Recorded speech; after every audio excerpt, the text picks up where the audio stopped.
আসসালামু আলাইকুম ওরহমতুল্লাহি ওয়াবারাকাতুহু।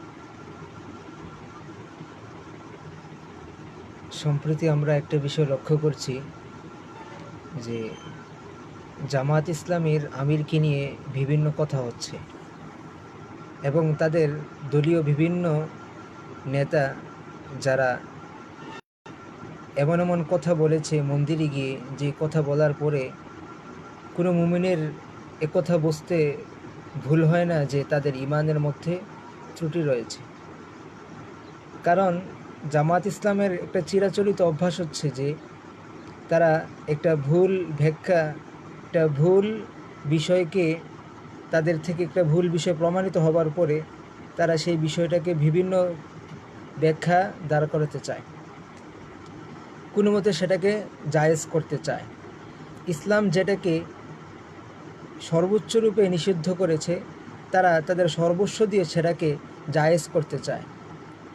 আজকে যারা আমরা জামাত ইসলামের জন্য এতটাই আত্মতৃপ্তি তাদের সেই ইসলাম নিয়ে, আমরা তাদেরকে বলতে চাই, তাদের ইসলামের মাধ্যমে আমরা নিজেরা আত্মতৃপ্তি হয়ে আমাদের নিজের ঈমানকে নষ্ট করবার জন্য আমরা অগ্রসর হচ্ছি।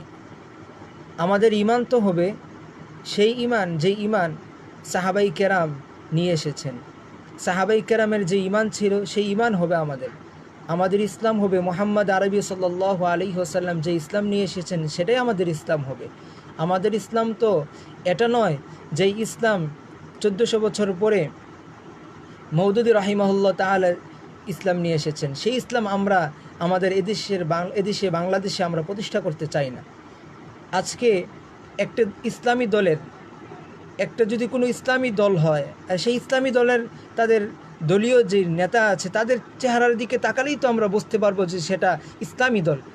আমরা যদি একটা ইসলামী দল আর একটা অনইসলামিক দল, দুই দলের নেতাদের মাঝে আমরা তাকাই, তাহলে আমরা জামাত ইসলামের কোনো দলের জামাত ইসলামের নেতাদের মধ্যে সেই ইসলাম আমরা দেখি না।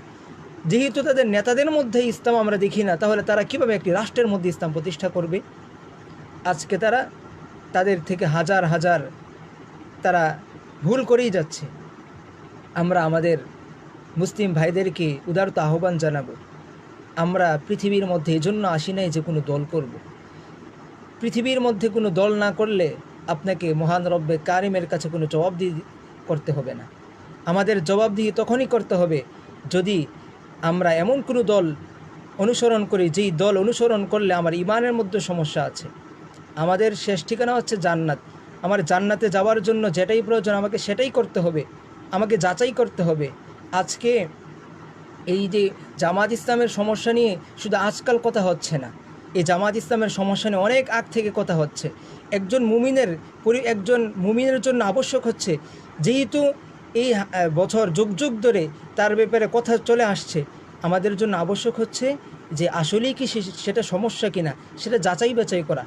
কিন্তু আমি দেখেছি এবং আমার ধারণা মতে বর্তমানে জামাত ইসলাম বা ছাত্র শিবির যারা অনুসরণ করে, সেই দলকে যারা অনুসরণ করে, তাদের মধ্য থেকে ধরতে গেলে প্রায় 90% লোকই তাদের অন্ধ অনুসরণ করে। তারা সেটাকে যাচাই করে না আসলে কি সেটা, মানুষ তো বলে যে এটা ইসলামী পরিপূর্ণ দল না, আমি একটু যাচাই করে দেখি আসলে কি তারা সেটা ইসলামী দল অনুসরণ করে কি না। এটা আমাদের উচিত নয় যে অন্ধভাবে কোনো দল অনুসরণ করা। বাহ্যিক কিছু জিনিস দেখে একটি দলকে অনুসরণ করা কোনো মুমিনের জন্য সেটা হতে পারে না, সম্ভব না। কারণ আমি মুমিন, আমার শেষ ঠিকানা হচ্ছে জান্নাত। আমি যেই দলে ঢুকলে, যেই দল অনুসরণ করলে, যাকে অনুসরণ করলে আমি জান্নাত পাবো, আমি তাকে অনুসরণ করব, ঠিক না? এটাই তো হচ্ছে ইসলাম। আমরা আজকে এমন ব্যক্তিদের অনুসরণ করছি যাদের মধ্যেই পরিপূর্ণ ইসলাম নেই, তারা কীভাবে ইসলাম প্রতিষ্ঠা করবে দেশের মধ্যে? সুতরাং আমি উদারত আহ্বান জানাবো এদেশের মুসলিমদেরকে যে আমরা আমাদের ঈমানকে আগে পরিপূর্ণ করি। কোনো দল নয়, কোনো দল এদেশের মধ্যে আজকের মুসলমান এমন হয়ে গেছে আমরা কোনো দলকে, একটা দলকে অনুসরণ করতেই হবে না। এদেশের মধ্যে যেই দল রয়েছে সমস্ত দল হচ্ছে গণতান্ত্রিক মাফিক একটি আওতায় তারা আছে। এজন্য এই দল অনুসরণ না করলে যে কিছু হয়ে যাবে, বিষয়টা এমন